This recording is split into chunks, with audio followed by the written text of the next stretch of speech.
Hello everyone and welcome back to another video, and today we have an interesting endgame in front of us. Let's play it together. To be honest, White's position is hopeless, but two knights are still quite difficult to use. If White wants to save himself, he needs to urgently activate his pieces. So White starts by playing king to e3, after knight to d6, giving check, and now g4, taking away the f5 square from the knight. White plans to make the most of the open file. Black plays knight to c6. The knight moves to d4 to put pressure on the backward pawn on b3. Now rook f8. Black has their weaknesses too, but king e5 is a delay. The main thing is that it's not clear for what purpose this move was made. The plan knight d4 retained a great advantage.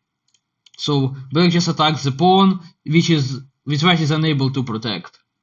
But instead, after king e5, white plays rook h8. If white manages to destroy at least one pawn, they can count on creating a passed pawn. And here, knight f7. Wrong again, still works for knight to d4, with the same ideas.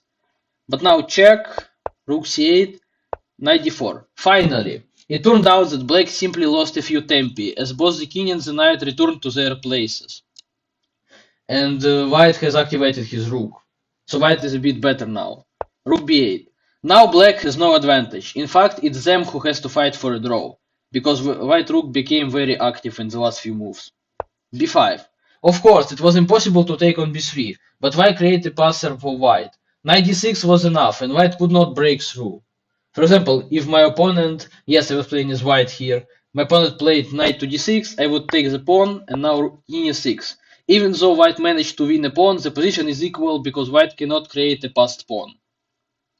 But instead of all that, my opponent played b5, and I took on b5, and now knight b3. That's the reason for what black sacrificed the pawn on b5, but they clearly misjudged the position. White's pawn is much more dangerous. Black could still hold on if he had played knight d6. If instead of taking he would play knight d6, now b6 and knight c6. By some miracle, black manages to block white's pawn. But instead, he took on b3, and now b6. Black's position is lost, but if they played knight a5, they could have resisted for a long time. After the move in the game, everything ends immediately. So if knight a5, b7, and white would have to find a winning maneuver to win, to bring his king to a5 to attack the knight, and then move the rook out to prod the pawn. But instead my opponent played knight to d6, now b7, and the pawn is unstoppable. You can give away the knight, but without the exchange, black is doomed. So he decided to give a few checks, and after king c3, he resigned because the knight is under attack and the white queen is ready to appear. And that's how I managed to save this endgame, and if you liked it, please write it in the comments. Thank you for watching and bye bye!